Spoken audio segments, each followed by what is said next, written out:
Hello, happy Wine Wednesday. I hope you guys are doing well and staying safe. I will be joined with Ben Papapietro from Papapietro Winery.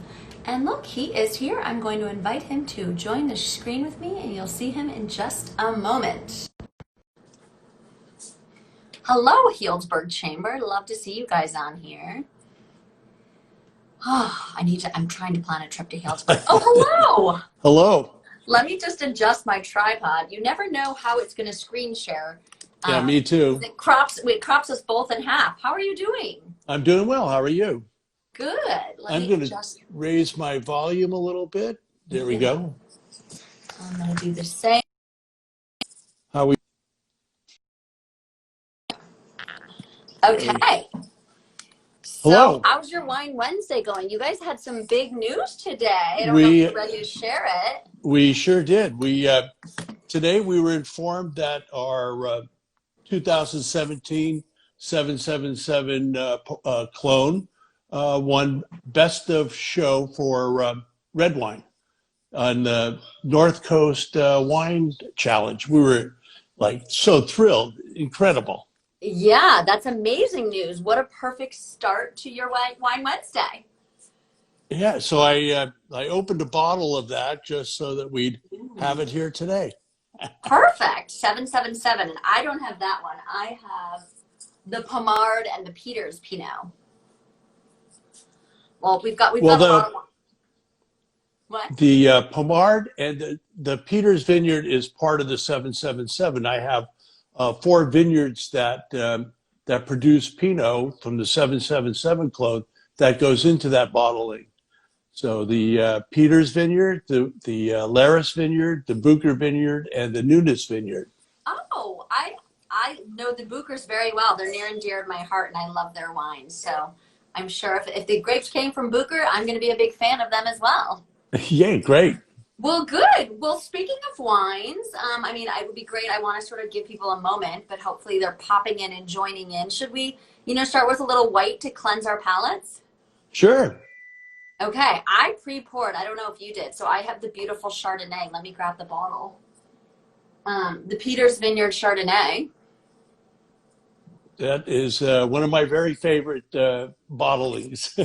Oh, good. Well, why don't you tell us about it? I'm just going to take a little smell and then take a sip as you talk. So the Chard comes from Peter's Vineyard, which was originally an apple orchard owned by a Japanese grower. Randy Peters was the son-in-law, and Okay. they were growing apples there until the early '80s when that didn't do so well here. The apples started going down, so the Randy, who's like a fourth generation grower, talked his father-in-law into taking some of his apples out and planting Chardonnay. So Okay. that was the first fruit that was planted on the property. And the property's on a very high ridge south of Sebastopol Okay. on Gold Ridge soil. So it's in the Petaluma Gap. It gets this great cooling marine influence every day.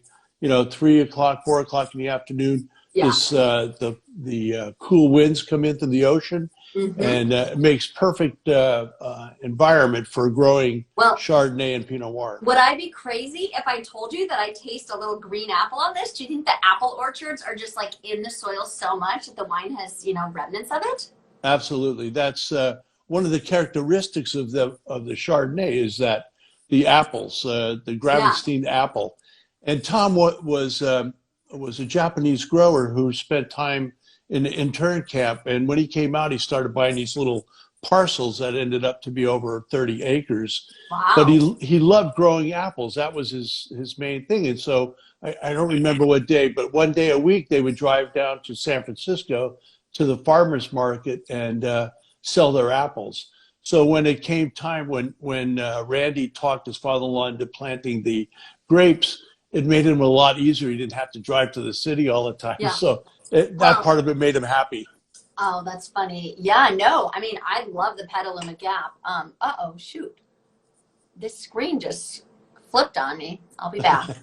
Um, Instagram technology. Um, ooh. Hmm.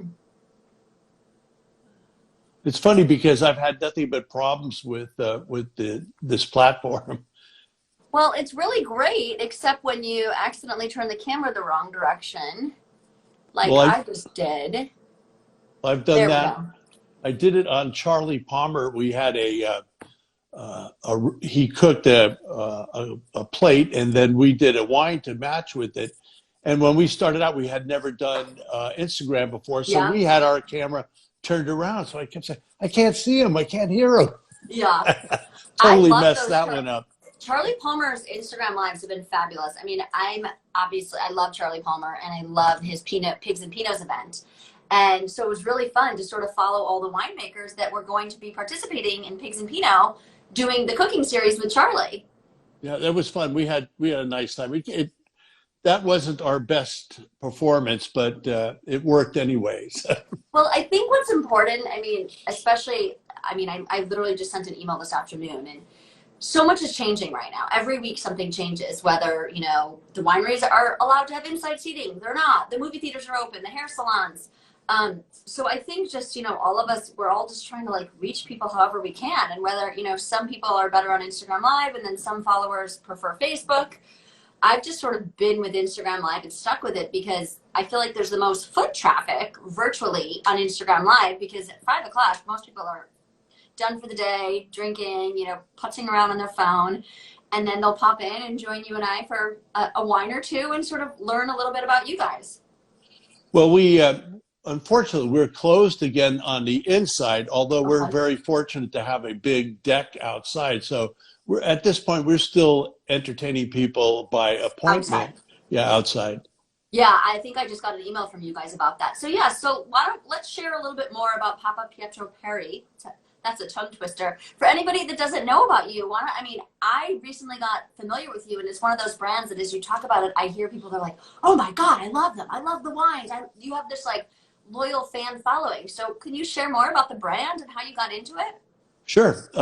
I started as a home winemaker in 1980 in San Francisco in my garage. And so I had a great job. I worked for the newspaper in San Francisco, and my business partner, Bruce Perry, worked there also. And we had a good friend, Bert Williams, who worked there also. That name rings a bell too. It does. Wine lovers. A great mentor. So early in the middle 70s, he started making wine as a home winemaker. And we used to drink wine together, so I really got the bug. And then, so maybe we should just tell people who Bert Williams are in case they don't know. Not everybody is, in the know like us. Right. Bert Williams was one of the original Pinot producers in California with the label originally Hacienda del Rio that morphed into William Sellium, one of the premier Pinot Noir producers in the United States. I did an Instagram Live with Jeff a few months ago. So yeah, it's all coming together. Yeah, Jeff's an old friend. We were on the Pinot Forum together, a group of wineries from Russian River that promote Pinot from our area. Oh, fun.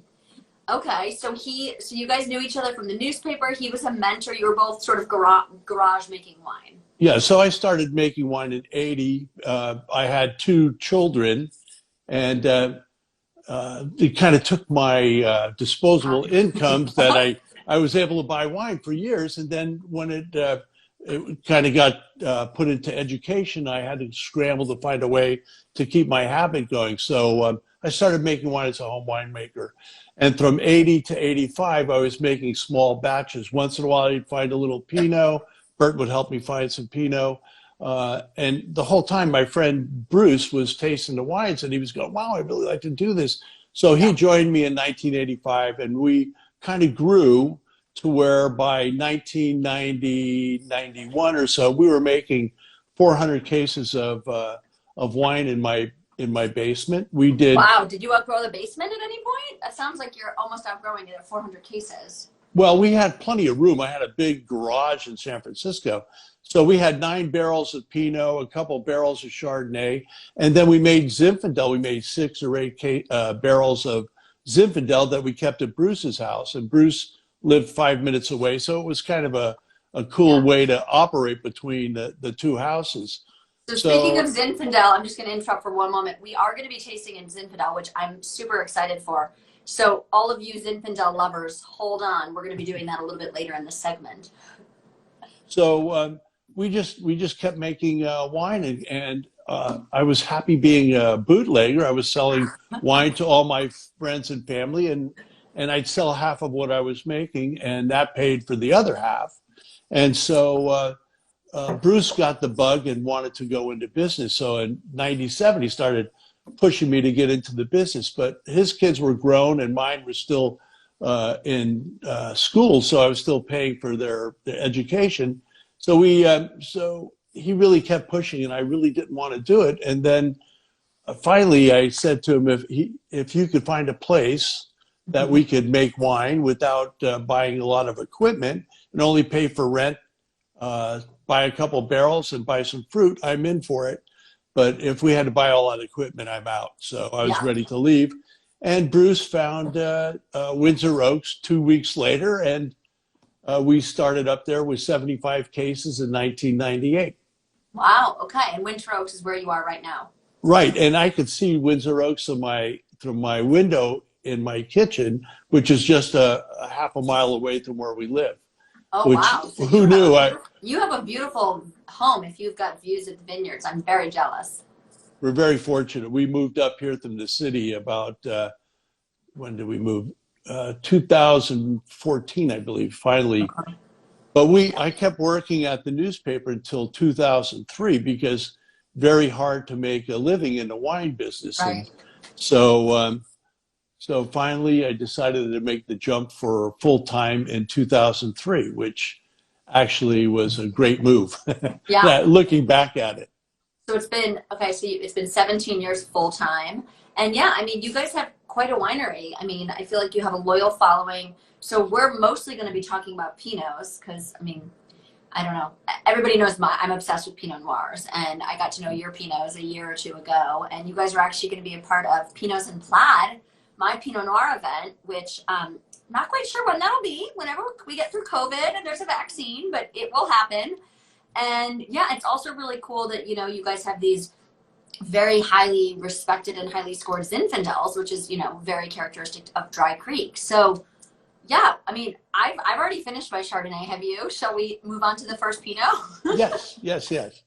So which one are we drinking first? I forgot. Well, whatever you think. I have I pre-poured the Peters and the Pommard. So whatever you think we should start with. Well, the Peters Okay. has kind of started out our whole winery program.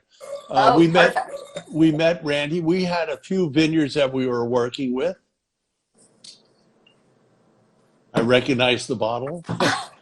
It's a nice visual for those at home, if they don't have it and they want to buy it after. You guys can absolutely buy any of these wines after on the website. And if you use the code JSF, you get a $10 discount on shipping or $10 fixed price for shipping. Ooh, That should work. So Randy, again, the Chardonnay came from that vineyard.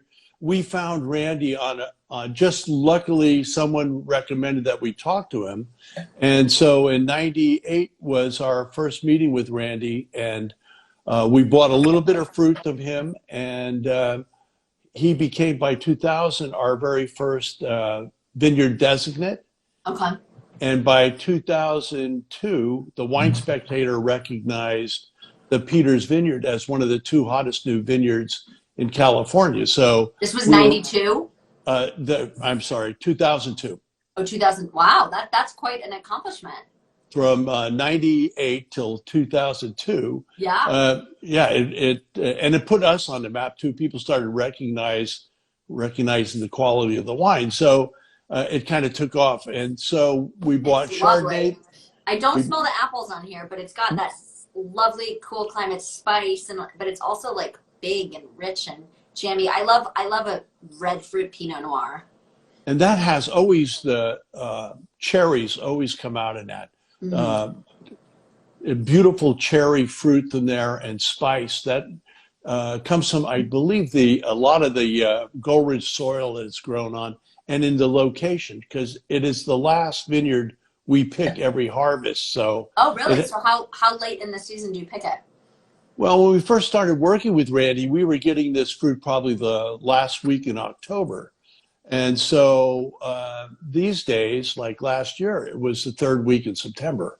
Okay. So, and Global that's, warming. it has changed. We used to get it no earlier than October, the first week in October, and as late as the last week in October. And now Wow. it's always right around the end of September, Okay. which, and we've watched this now for over 20 years. There has So, been a significant change. so just, I mean, we're not there yet, but when we taste the Pomard, how much earlier do you pick the other vineyard that you're getting Pinot from? Well, I get how many 12 vineyards that we pick fruit from. Wow. So we start very early. I think Booker is one of the earliest vineyards we pick from because he's in the warmest part of the Yeah. The middle central, bench. yeah, Aren't the they middle bench. middle bench? Yeah. So Yeah. his usually comes very early around the first week in September. Oh, great. And what we used to have, we picked all these vineyards that we work with. We spread them out all through the county of Russian River Valley, and then we added Sonoma Coast and Anderson Valley to our lineup. Ooh, fun. So, Which vineyards in those two regions? so Campbell Ranch in the North Coast in Annapolis. So we're right on the coast, and the Charles Vineyard in what's the Anderson name? Valley. Yeah, in Anderson Valley, but Boonville. It's Oh right yeah, I one love block Boonville. to the I've been, downtown it is. Boonville. So, I'm actually heading to Mendocino in September, and I'm gonna plan some visits on the way in Boonville. I love Boonville. It's like this little gem of a secret, and the wines from there are just so incredible. And like I feel like not enough people go there and vacation there, so it's fun when you go there. You can get into stuff. And it's a great spot. So as you're driving just the block before you get to downtown, Yep. the Forsyth Vineyard is right there. And so Yep. their tasting room, and so that's Bill Charles Vineyard. Oh, And that's okay. where we source fruit for the Charles Vineyard. Oh, great. Yeah, I've had the Foresight wines. I think his wife used to be on the do PR for Anderson Valley Wine Growers or something. We've definitely met. I think it was his daughter. Oh, his daughter. Actually. Okay. Yeah. And she's married to a winemaker that was the assistant winemaker from Swan Vineyard. So Yes. Swan Winery. Anyway, we picked all these different vineyards so that we had spread between time. So we had time to deal because we're Wow. we're a small winery. So and we you don't guys have go and pick at each of these vineyards. They don't pick for you. well, they pick for us. Sure. Okay. So I was like, wow, you're bringing your picking team all over the place. no, but Harvesting. we're very fortunate that we are growers. And one of the things that working with these growers has been really great long-term relationships. But we spread them out all over the county because that gives us time to work on each lot. But what happened in the last 4 or 5 years, everything comes in 3 weeks. So Yeah, you're like really tight. yeah, the Pinot harvest these last 3 to 5, 6 years have been very condensed. I mean, very short, and so everything comes in. We're working right around the clock, 20 hours a day mostly. So it's changed a lot. But Yeah. having all these spaced out, we have lots of different soils and microclimates to deal with. Gives us a lot of It's incredible. choices. A lot of variety. So I just want to ask the audience before you and I go on this vineyard tangent, which I sure love. If anybody has any questions, you guys, please feel free to just put them in the comment feed. I know I've got some regulars that have been watching my Instagram lives for a while, and there's been a lot of conversation about, Chardonnay, typical Chardonnay versus not. And I know some of my regulars, I've got someone watching that's obsessed with Anderson Valley Vineyards. So Anderson, if they have any questions for you, but yeah, this is Sure. great. Let's keep up the conversation. Well, just to go back to the Chardonnay just for a bit is we were probably more famous for our Chardonnay from 98 to 2000. And then it was ABC. People didn't want anything but Chardonnay. So Oh, I thought you were going to mean Au Bon Clément. I'm like, that's a beautiful Chardonnay.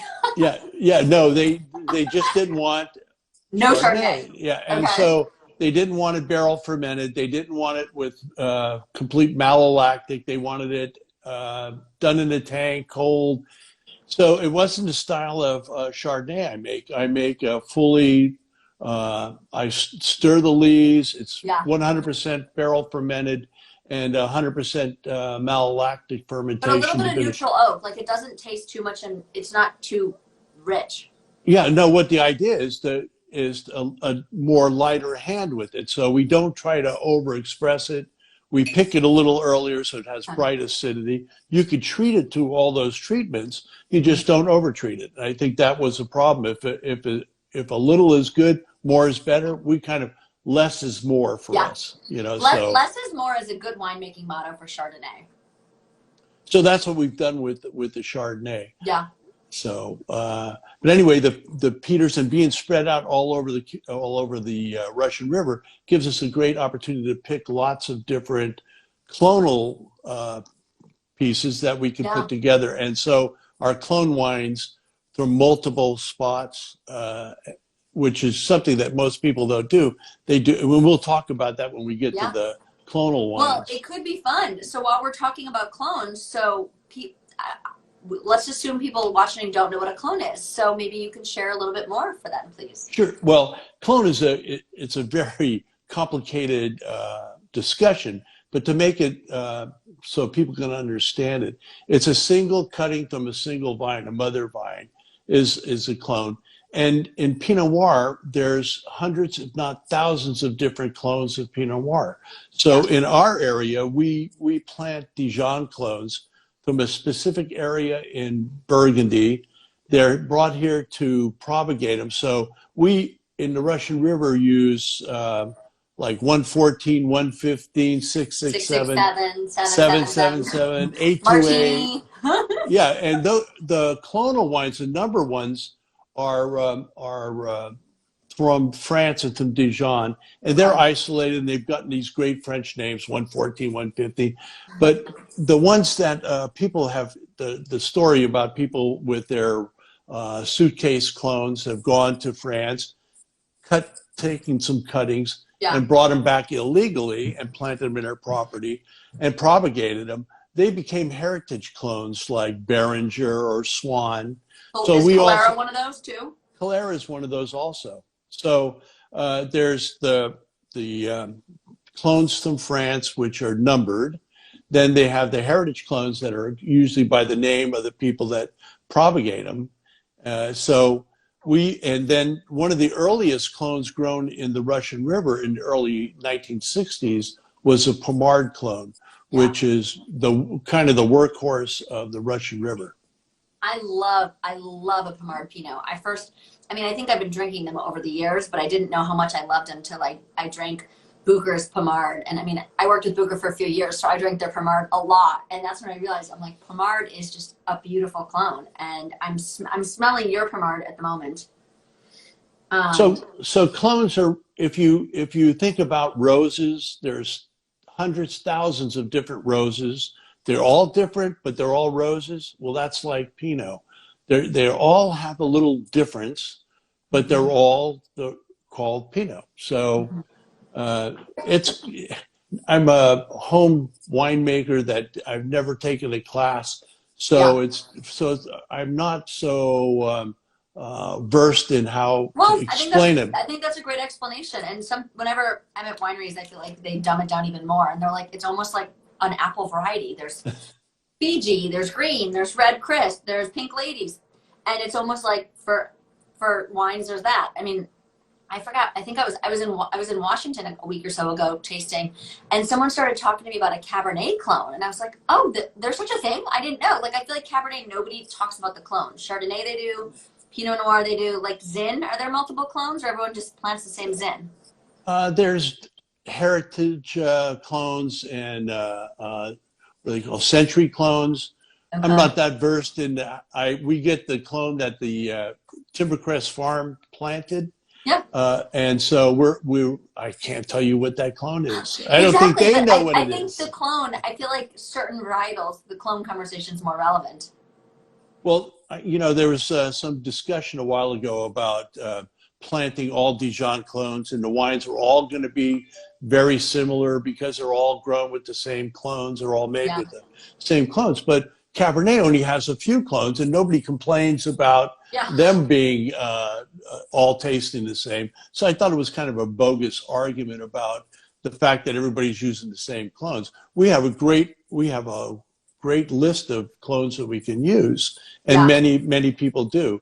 And I mean, so, yeah, I think the clones is just one more interesting element to discuss about the wine. You know, between like the clone, the barrel, the site, the winemaking style, the vintage, the weather. I mean, there's just so many amazing moving pieces that if you really want to geek out, like me and yeah. some of us, it's fun to do that.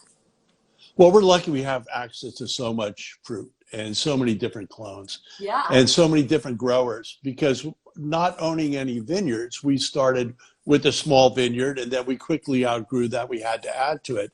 So we added Laris to our Peters, and then it went like that. We added Nunes, and then we kept adding Booker, and as we grew, we added more vineyards. And it's kind of fun Yeah. because now I have all these different, when we get our grapes delivered to us, we're working with the same blocks with the same vineyards. Right. So we get to use those. They usually deliver the one clone at a time, one block. And when we process them, we keep that separate. And we keep that separate all through the season till spring. And then we decide, let's say for the Peters Vineyard, I get 4 different clones, and I get 5 different clones from Laris. Each one of those are kept separate. Then in spring, we sit down with the different clones from each vineyard and put together the best way that represents that particular vineyard. And then we don't use all the different parts. The parts that we don't use to make our vineyard designates go usually to the Russian River Valley. Although I use the 7-7 clone from 4 different vineyards. And I use, really? So each of the vineyards you'll get a 7-7 and then blend it for a full 7-7. yes. So it's a single clone from multiple vineyards and microclimates and soils, which give it a wholly different, amazing, a different twist on it. So was that the Pommard we're having? It's from 4 different vineyards. That one is 3 different vineyards, and it's 4 different vineyards for the 7-7-7. Which are they all in the same region? The 3 vineyards are totally all over the place. They're all over the place. So the 7-7-7 I mentioned comes from Peters, Laris Vineyard. Peters is south. Laris is right on River Road. Booker is out on the central part, and Nunes is on the east side of 101, just below Chalk Hill. Oh, so, wow. So yeah, very, very different regions. Cool. Yeah, mixed up. So that way, and they all come in different. We keep them all separate. Sonoma, right? That's what they have. Yes. Oh, yeah. Same clone, and they're all Russian River. Yep. Oh, wow. Chalk Hill's Russian River all the way over there. No, but it's just before. It's just on the east side of 101, still in Russian River on the Chalk Hill side. Like by Mayakama? No, it's right off. Right, you can see it on the freeway, right at Airport off ramp. Oh, wow. Right next to Vicini and then Shiloh Road. Right. So it's just on the other side of 101, but it's the only vineyard that we have. It's on the south side, the east side of 101. Okay. Great. Well, that's exciting. Oh my gosh. Yeah. I don't know how you keep all these vineyards straight, but it's fun to be able to blend them and have each one tell their own story, but then have them tell like a collective clonal story like the Pommard. Well, let's taste the Pommard and tell people what we're smelling and what we're tasting. I don't know who's sipping along with us, but Karen Dan Wine said the Pommard is her favorite, and how's it tasting? Well, I will tell you in a moment. I've never had that. Well, maybe I have had this one. I can't remember if this is what I tried last time when I first was introduced to your wines. And that wine we entered the American Fine Wine Competition in Florida. The 16 won best. It won a double gold. It won best of class and best of show. You guys are all over the awards. You guys get a lot of them. To answer Karen's question, I think it's tasting lovely. It's definitely different than the Peters Pinot. It's definitely, I don't want to say more restraint, but not as like big red jammy fruit. A little bit of earthy, but to me, it's not like, forest floor like barnyard, but it's lovely. It's different, which there's nothing that I appreciate more than when like someone makes like 5 Pinots, but each one has its own expression and story and a reflection of the clone, the site, and sort of what you were intending to do. Definitely. And the beauty of all 10 of our wines, and I make 10, oh, sorry, I pulled 10 my, Pinots or 10 total? using my hands, you know. I know, right? All gadgets, I get it. We're all these technological things get in the way. I just pulled my, using my hands, I ripped my earphones out. I So, don't even use a mic. I just use the sound on the phone. But maybe, I don't know. I feel like on Zooms, people use the earphones and some don't. I don't know what the benefit is.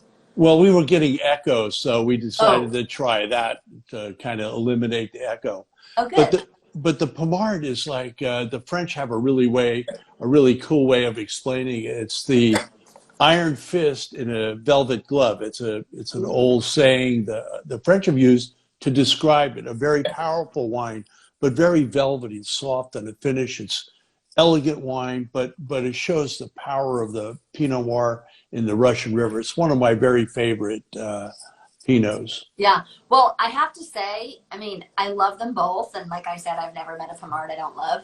I think the Peters is the perfect set. The Chardonnay and the Pinot, it's like you've got the best of both worlds. Do you sell a lot of like Peters together? No, actually, I only make 200 cases of the Chardonnay, mainly Uh-oh. because we never really when we stopped making it in 2001 because of what I said, ABC, and we didn't bring it back until we moved to our new location where we're at now, Mhm. 4791 Dry Creek Road in Healdsburg. That was a bigger property, and I had a lot more room where I could add the Chardonnay back. So I only added 200, 250 cases of the Chardonnay, Yeah. mainly because we figured if we can't sell it, my partner and I will drink it ourselves. What's the But price point on the Chardonnay? oh, I think it's like 60 or 65. yeah, I'm the winemaker. I should have got that No information for problem. you.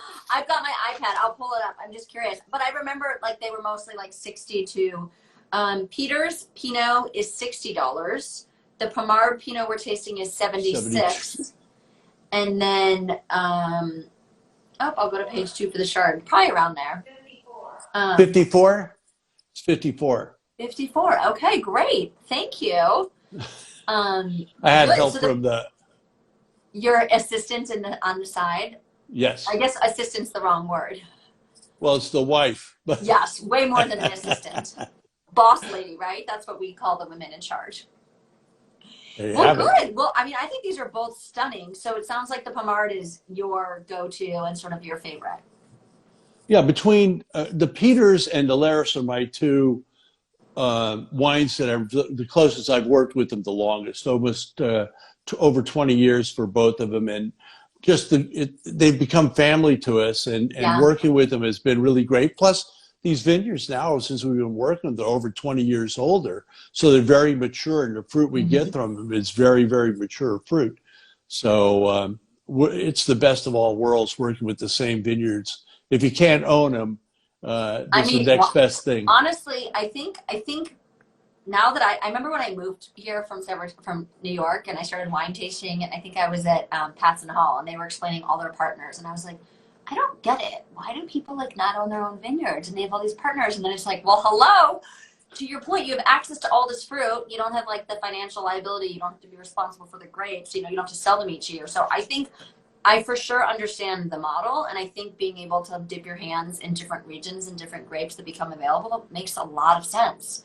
And you know, sometimes you talk to wineries and they're like, it's all estate fruit, just our fruit. And I'm like, well, that's great if like I only want to drink a Pinot from your estate. Like, what if I want a Right. Pinot from another AVA or like Santa Barbara, which I love Santa Barbara. So I don't know. I think you guys, you're right. You're very lucky. You have access to all this great fruit, and it's cool for the consumers to get to try it all. And we're lucky too, because one vineyard could have a lot of problems in one year. You might have, shatter or some kind of problem. You'd be really stuck. This way, if I have a problem in one place, I still have lots of other fruit to lean on. So that makes it a lot safer Yeah, for for us. sure. So we've got a little FOMA. My friend Vino for breakfast, who's a fabulous wine blogger, she's jealous. She wishes she was drinking the Peter's Pinot Noir with us. Well, sorry, girlfriend, but you're welcome to come over and socially distance. Whenever I finish these Instagram lives, I mean, I Coravin, which is a lifesaver. I don't know. Do you guys use a Coravin? We do. I It's have the one only here. way to, not waste really great wine, but at the same time, usually it sort of just gets my evening. And then I'm like, well, what am I going to drink after the Instagram live? I'm definitely going to be drinking the Peter's Pinot Noir. I'm telling you that now.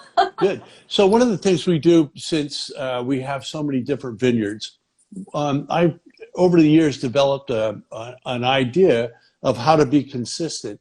And one of the things, as a consumer, I used to buy somebody's wine one year and really like it, and then go back and buy it the next year and wonder what the heck happened. They shoot the Right. winemaker, well. So there it wasn't consistent. So I set out to become a consistent producer. And one of the things we do with all of our lots, we treat them all the same. I use the same process, the same oak provider, my Cooper. Yeah. We use the same yeast on all the lots. I have 2 yeasts that I use for each lot. So we do everything pretty much the same. So Yeah. what happens is the winemaking style disappears, and what really sticks out between the different vineyards is the site. And that in Pinot Noir is what you really want to show, not the winemaker style, Right. but Well, but I mean, the some vineyard. some do, but then it's like if someone knows they love your winemaking style, then they would be confident. Oh, I love what Ben does at Papapietro. Oh, they all of a sudden are offering Alexander Valley. I know I'm going to like it, and I actually get to understand the expression of that site. Yeah, Yeah, and that's what we that's try to nice. do. I think it's important that, you let the site speak instead of the winemaking style. And too many guys come up with too many different things. This year I'll use 50 different Coopers, and next year I'll use 33 different Coopers. This Right. way, I try to keep that all standard so that it really shows through as a vineyard. And that we have these great vineyards, and so why muck them up? So Yeah, I think that strategy makes a lot of sense. This Karen Dan Wines is cracking me up. They said don't shoot the winemaker. Exactly. Well, good. Well, I don't want to rush through the Pinots, but should we dabble with the Zinfandel before? We can always revisit. sure, Okay. absolutely. You were my first Zinfandel tasting during an Instagram live, so this is very momentous. Wow, we're so fortunate. We moved from Windsor to Dry Creek, and of course, we moved to a spot that grew Zinfandel. And then right across the street from our location, Randy Peters' family actually lived, and they grew Zinfandel. So I sourced fruit from 2 different vineyards right across the street from each other. And for a while, we used to make 2 different uh, vineyard designate Zinfandels. But working with them, some years they were really different, and some years they were very similar. So I decided to blend them together, and it made a much better wine. So now we just do a Dry Creek Zinfandel, and Okay. the style that you're tasting today is more like old school claret. California had a history of growing and selling claret growing Zinfandel and processing it like claret and selling it all over the world in the late 1800s and early 1900s. What does So that mean, like claret, for like people a that don't know? Bordeaux style claret, Yep. in that fashion. So it wasn't overproduced. And then in the middle 70s, I think Grand Cru Vineyard came out with the late harvest Zinfandel, and that style just took off. Everybody wanted late harvest Zinfandel. So the alcohols went from Oh, 12.5 yeah. to What's the to alcohol in 14. this? I think that one's 14.9. I'm not Oh my sure. goodness. Well, that's typical for Zin, right? It's high. Oh yeah, 14.9. Let me show everybody the bottle of this one too. But you get a lot of awards for your Zins. It does not taste that high. I'm not the best at guessing alcohol. I'm gonna have to start practicing because I'm taking my W set. But this normally when I drink a Zin, I'm like, woo, you know, your mouth sort of warms up a bit, and this feels very balanced, and I would have guessed like 13s maybe. Well, everybody's making Zinfandels in the 15.5 to 16.5 to 17% alcohol, and that was the rigor for a very long time. So what we did is we make it in the style of Pinot, and in the cellar we call it Zino. We do it. Oh my gosh. We process it the same way. We hand punch it. We do everything we do the same way we do with Pinot. Yeah. The idea when a Pinot, the hand of a Pinot maker will make a wine a little more elegant style Zinfandel. So my idea was to make a food-friendly with bright acidity, and the Zinfandel has really great acidity to match to match with food. That was one of the. It'll age very nicely. It should, yes. So I have a dumb question for you. Sure. Guess what glass I poured it in? I've had I people. didn't know. I was like, do I go with the Cab? Do I go with the Pinot? Or I should have done a Chardonnay glass. I didn't know. So I was like, it's getting a Pinot glass. Do Zins have its own glasses?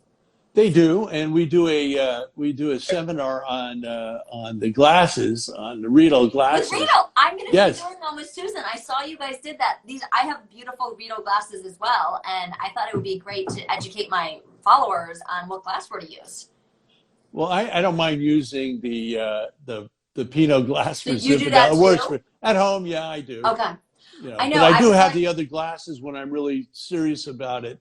But usually it's just with food, and it's just I don't make the difference between the I glasses. wonder how the Zinfandel glass looks. Is it a hybrid of the Cabernet and the Pinot? Yeah, I think so. Yes. Okay. I might Yeah, have I one mean, around like I here. said, I don't drink nearly as much Zin as Pinot. So this was like 10 minutes ago. I was like, shoot, I don't know which glass to use. We were very fortunate. In Dry Creek, they have this event put on by Dry Creek Vineyards the last 3 years. This year it's been postponed like mostly I know, everything the else. Passport one? No, this one is just for winemakers and owners Oh. are invited to a smackdown. They invite 30 of the producers in Dry Creek who were invited to blind taste. So you bring your Zinfandel. They break the group down into 3 groups. They have each table has 10 wines, and each group has 15 minutes at each table to taste through the 10 wines at each table. And at the end of the 45 minutes, you vote for your favorite Zinfandel, and then they go out and they host us for a wonderful dinner. And in the meantime, they do the tabulation. So we won second place the first year. And the second year we won first place. Oh my So gosh, so it's all blind. Everybody just votes. it's on what all they want. blind. Yeah. And it's all Zinfandel producers in Dry Creek. That's lovely. And when they announced the year that we won, they said, "You're not going to like this." And it's all amongst our friends. Oh. You know, "You're not going to like this, Papapietro Perry," because everybody knows and has people visit us because we're the Pinot House in Dry Creek, which is known for its Zinfandel. Well, I know it's funny because as I was like writing about doing this in my newsletter, and I think I was like tagging the Dry Creek wine growers, and I'm like, yeah, I don't know many people in Dry Creek that make Pinot, but then under the same vein, you're making beautiful Pinot, but then you're also killing it with the Zin. So I mean, it's sort of like the best of both worlds. Very, very Russian River Sonoma-esque. Yeah, we've been very lucky that amongst our peers to be picked twice. We've won twice out of 3 times. It's pretty spectacular. Is that called the Zinfandel Smackdown? Yeah, and I have a huge glass with the winner and bragging rights with the card for the bragging rights. And I'm just curious because I'm a total foodie. Where do they send you for dinner while the votes are tabulating? Oh, it's right outside. They bring the train that looks like a barbecue that looks like a train engine, cute. and they do this big barbecue dinner, and everybody just sit outside and get a chance to taste all the different wines. Oh, well, gosh, ribs and Pinot, so good. Speaking of Zin, we just had someone join Zinfin Gal. I love that handle. Do you know this person? She must be a Zin expert. No, one of our friends is Injun Zin. Oh, that's cute, too. A Native American does Zin. Oh, cool. Really cool. Well, yeah, I mean, I have to say, this Zin, I mean, I guess I should be drinking more Zin, right? Or I should be drinking more, what did you call it? Pizzin? Or what was the Pinot Zin called? We call it Zeno. Oh, Zeno. Pizzin just doesn't sound right. Zeno. Great. Cool. Well, I think it would be interesting while we've got a little bit more time. We talked about it in the beginning, but we've had a lot of people pop in and pop out. I would love to sort of just share a little bit more if people want to visit you, what's happening in Dry Creek at the winery. And, like when I looked on your website, you guys have a ton of wine. So, what your wine club is like just sort of share if people are curious and want to learn more, like what are the options? And you're also doing other virtual wine tastings besides with me. The people, it sounds like they can join for as well. Yeah, they have a regular tasting with four wines that you could go online at papapietroperry.com, and maybe we'll spell that at the end so people can know how to find it. And there we have offered different kinds of tastings. We do the Riedel tasting. Today on our Wednesday we did cheese and wine tasting, and we're putting a package together to send wine and cheese for a tasting that we will, my group will lead it. Yeah. And so we're doing quite a few different online things today because being shut down. We're stuck at home, and I mean, not everybody. I mean, I have a lot of viewers in Chicago, in New York. I mean, I grew up in Chicago. I spent a lot of time in New York. So I think even though California, like maybe we're opening up, I was in Sonoma last weekend, which, oh my God, I can't believe it had been like literally 4 months since I did a formal seated tasting at a winery.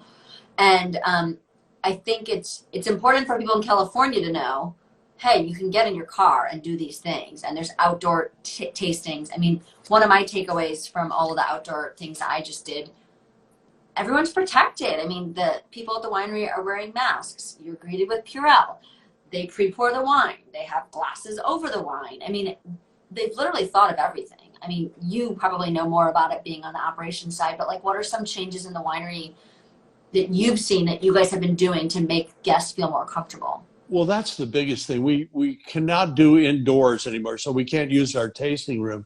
But last year, we just luckily decided to expand our outside deck. So we added a lot more space on the deck for entertainment, and we could do bands and stuff there. So we've taken the tasting room outside. Yep. You can make an appointment. We're open from 11 to 3:30 now. We're a little shorter opening, but we are open for visitors with reservation. Are you on Yelp, or how do they make a reservation? Right, directly through Papapietro Perry. Perfect. Okay, on the website, guys, you can visit, and you're just down the street from Dry Creek General Store, right? That's right. We're 1 mile from the general store. Yeah, I love that place. I might have snuck up to Sonoma during shelter in place and done a few rides and swung by there and just got provisions, and it's such an iconic spot. And whenever you're wine tasting, those of you that are going to head to Papapietro, if you need to get lunch before or after, I would suggest sandwiches at the general store. And then we're at Timbercrest Farm, which was an old fruit and vegetable processing plant. For years and years and years, they did 2 million cases of all kinds of different packed tomatoes, sun-dried tomatoes came from there. But as the fruit went further and further to the valley, and more people started growing grapes in the area, they decided to retire from the fruit and vegetable processing and leased out the building. So there's 4 different wineries at our location. Everybody's separate, but it's a great spot. What are the other wineries? There's Kokomo, Peterson, and Amphora. Oh, great! So I've been to Kokomo. I think I need to plan a visit to Papapietro. I know Eric. We're right across the street. I went to college in Indiana, and Eric's from Indiana, so we have that mutual Indiana connection. Well, good. So yeah, you guys are super close. And actually, your lovely wife, Yolanda, just shared the website URL and the phone number. So if anybody is looking for that information, and I'm sure you're very Googleable. I can't imagine there's a lot of Papapietro Perrys. No, it's very easy. I think if you get Papa in there, I think it'll be pretty close. Good. Well, we've got a few more minutes. Is there any, I don't know if we have any questions. I'm sort of wondering which wine I should revisit. Maybe the Pomard. The Pomar's a good one to revisit. The Yeah. Peters was our flagship wine for many years, and people we met a lot of people. Was Michael Jordan, the famous Yes.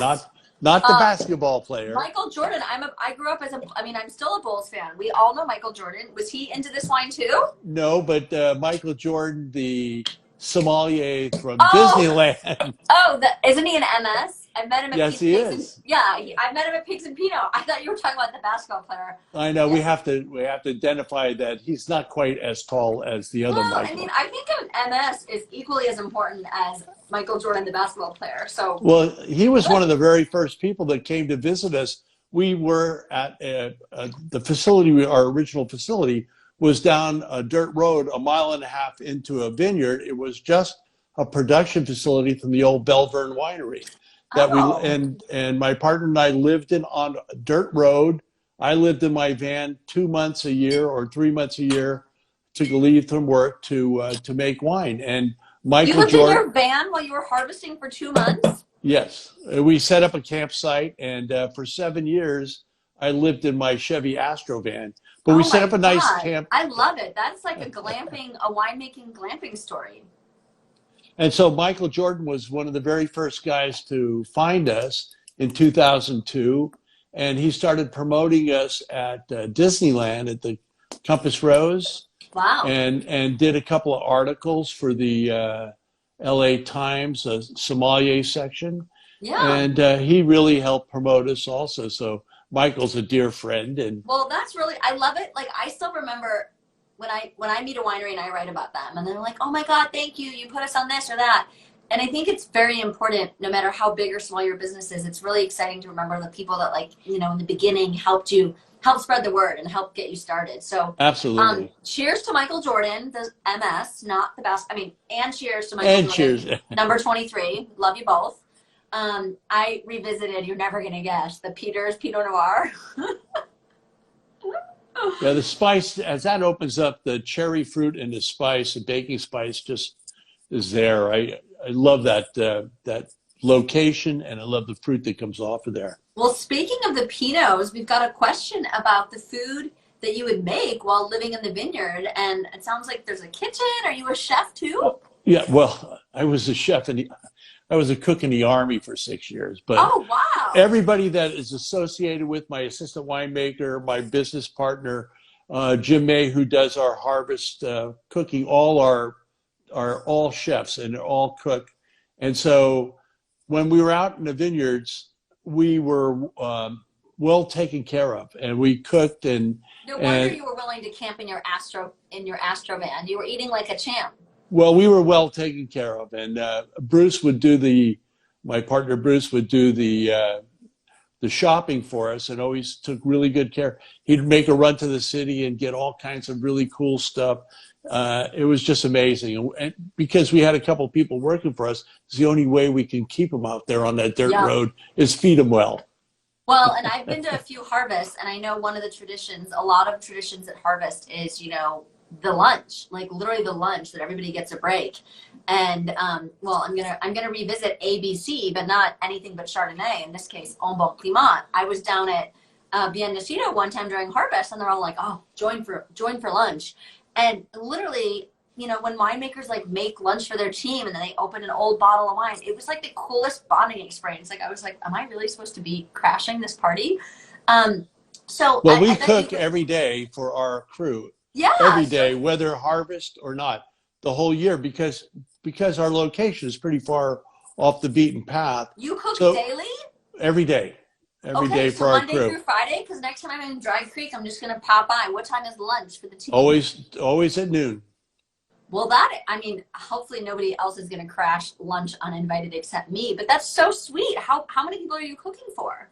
Well, it ranges, but on a normal day, we'll have about 12 people or thereabouts. And then during harvest, it could be 30, 35 people. And who's doing the cooking? You? Well, no. During harvest, we have Jim May, who works in our tasting room, but he's a trained chef. He's worked all over Napa and in different really high-end restaurants. So we're very fortunate to have Wow. Jim as our harvest chef. Yeah, I'm definitely gonna swing by. Maybe I'll plan a visit. Do you guys have like, so you're open 11 to 3:30 on the deck. Yes. So maybe I'll be strategic, do like an 11 o'clock visit and then surprise you guys for lunch. We'll I mean, appreciate technically, it. I'm We'll sure enjoy the food it. is not open to the public. No, it's not. We only cook for our crew, uh, mainly because it's Yeah, we're not certified for kitchen work. yeah. We have a nosh plate that we can Well, I'll offer. be crew during lunch that day. I'll just All roll right. a barrel or two. Just let us know when you're coming. Yeah, no, I know. It's hard. It's funny because I didn't realize, I mean, I know how much, like, I think during COVID, the normal things we were used to in life, like, we really take them for granted, you know, just seeing friends or going for dinner or going for drinks, whatever. And I go to wine country every other weekend. Normally I'm at wineries like 6 or 7 days a month. So to take 4 months off was tough. And It's I just love to difficult. share the stories and what you guys are doing. Well, we appreciate that to get the word out, and it's been difficult for a lot of people. And in our area, we're so blessed to have an area that's recognized, Healdsburg, as a premier Mm-hmm. restaurant and wine area that has hurt a lot of people. Not this closure, but it's necessary. We need to follow Right. through with it and get through this so we can all open up and try to Yeah, and be regain. safe. Yeah. Yeah. For sure. Yeah, I mean, people literally think I live in Healdsburg because I write about Healdsburg so much, and I go to Healdsburg like every time there's an event. And I mean, literally, like, I can't go to Healdsburg without like visiting Valette. Like, I've got like my regulars that I do every time, and I love it. And you know, I love all those people. So I think any of my friends visiting or listening from outside of San Francisco, I've been trying to convince everybody like Napa's amazing, and Sonoma's just as amazing, and like where the locals go. So I mean, It's a little bit more, it's there's much more country. And the people, the wineries, most of the wineries are small, family operated wineries, yeah, unlike Napa, which is big industrial or wealthy owners of hundreds of acres. Uh, it's a different. I mean, I it's love a them different. both. I write about wineries in all areas. I just, for whatever reason, like, I mean, if I were to leave San Francisco and move somewhere, I'd hopefully move to Healdsburg. So it's just one of those spots that's amazing. And yeah, it's so awesome sharing the stories and being able to join you and get to know you. I mean, if I can't be in Healdsburg tasting with you, this is the next best thing. Well, thank you for having me on too. I Yeah. appreciate the opportunity to tell people a little bit about Papapietro Perry Winery. And for those of you that might have just joined or missed the beginning, I will be sharing this. This will be going live on my Instagram TV like in 2 minutes. We're probably going to get cut off in about 2 minutes. Instagram is very punctual with the 60-minute cutoff, and it's also going to go on my YouTube channel. So if you want to catch from this interview from the beginning to the end, please visit Jet Setting Fashionista YouTube. I'm Papapietro. I think you guys have a YouTube too. We're going to put it on there as well. Yes, yes. I think we have our own YouTube channel now. We've been Perfect. doing these lives for about a 3 months now. Yeah. Oh, good. Your wife Yolanda just said that you guys had a wine Wednesday with Dustin. We did. Yeah. I mean, that's I just feel like Healdsburg's so intertwined, and all the chefs and restaurants, everybody's like pals and friends, and it's awesome. So, well, Before we any go, last words? What? I just wish that people would come and visit. If they make a reservation, we'd love to have them. We're very safe and taking care of to make sure that your visit to us would be safe. So Safe and delicious. I mean, if you're not sure where to start, I would definitely say start with the Peter Chardonnay and then work your way through the Pinots and finish with the Zin, right?